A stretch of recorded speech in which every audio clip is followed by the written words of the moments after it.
C'est parti, c'est reparti pour l'agenda de la bande dessinée indépendante du mois de août 2024. On reprend les bonnes vieilles habitudes, et oui, ça y est. Le premier titre à sortir, c'est Vision chez Front Froid. Un auteur de bande dessinée complètement paumé reçoit la visite d'un être venu du futur et qui lui propose un récit de science-fiction, mais si l'auteur publie le récit, ce qui est dit dans le récit deviendra réalité. Nine Life Man chez Paquet, enfin depuis le temps que je vous en ai parlé. Guy 9 Homme ne cesse de voir le chiffre 9 partout où il se rend. Alors que sa ville est attaquée, il meurt d'une balle dans la tête, mais il se réveille à une époque et dans un lieu différent. Fabrique des... Oh, dommage. Un hors-série des cahiers de la bande dessinée dans la fabrique des héros. Un hors-série donc consacré à la genèse des super-héros Marvel, depuis la création des 4 Fantastiques par Stan Lee et Jack Kirby, jusqu'à le développement des comics et l'adaptation en film. Des nouvelles de l'auteur Améziane que j'apprécie beaucoup avec sa nouvelle ciné-trilogie qui démarrera cette fois-ci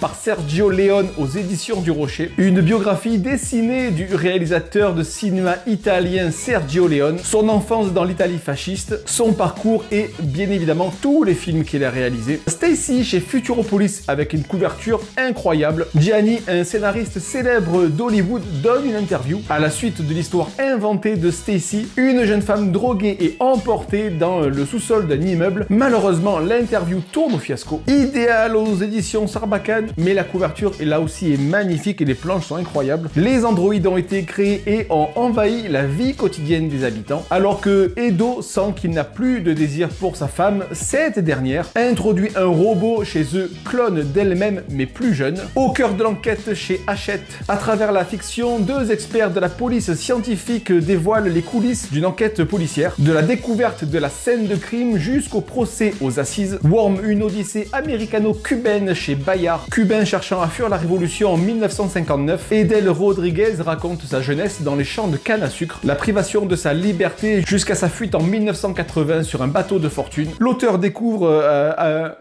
Journal d'un prof à la gomme chez la boîte à bulles, propulsé en tant que stagiaire dans 2 écoles parisiennes avec des élèves plus qu'agités. L'auteur découvre avec difficulté la réalité du métier de prof, se confrontant aussi à ses propres limites. Wake, l'histoire cachée des femmes meneuses de révolte d'esclaves. Cette bande dessinée revient sur le rôle qu'ont joué certaines femmes dans la révolte des esclaves sur certains bateaux négriers, ainsi que sur le sol américain au XVIIIe siècle. Leur rôle, leurs actions, tout ceci malheureusement ignoré par l'histoire officielle. Ah bon? Acutéisoïde, non. Acutézoïde chez Cornelius. Jérémy et Gabriel adoptent Sacha, un adorable bébé acutézoïde. 7 ans plus tard, Sacha est devenue une petite fille normale, mais apparemment elle communiquerait en secret avec ses semblables. Le premier volume de Barbaronne sur la planète des singes érotomanes.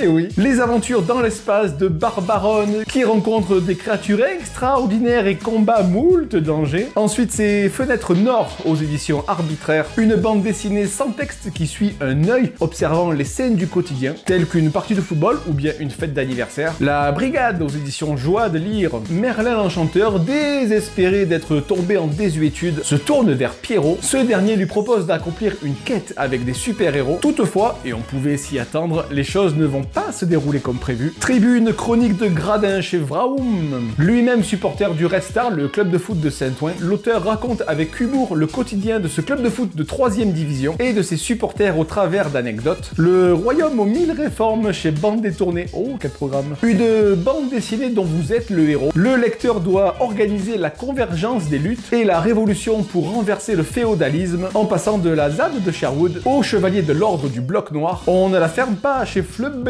Après avoir appris que le nouveau maire du Pradé a décidé de fermer l'école de son enfance, l'auteur rejoint la lutte contre cette décision en utilisant l'humour et la bande dessinée. Les Freak Brothers, les idiots se font la malle. Une bande dessinée mettant en scène les aventures rocambolesques de 3 hippies américains. Ils partent pour la Colombie mais contrarient divers groupes de terroristes nucléaires, des trafiquants d'êtres humains, des pirates et des fanatiques religieux. Et enfin, 2 sorties à noter aux éditions Point en format poche, il faut des grandes poches. C'est Yum Yum Book de Robert Crumb, un livret dessiné en 1963 par l'auteur lui-même dans le seul but de séduire celle qui deviendra Madame Robert Crumb. Et enfin 10 camions du célibat des mecs une fille. L'autrice revient avec humour sur la jungle du célibat entre relations ratées, désirs et sentiments pas tout le temps au rendez-vous. C'était donc l'agenda de la bande dessinée indépendante du mois d'août 2024. Comme d'habitude, les commentaires sont ouverts pour me dire si vous avez noté quelque chose et on se dit au mois prochain. Ça se voit pas que je transpire, mais je goûte quoi.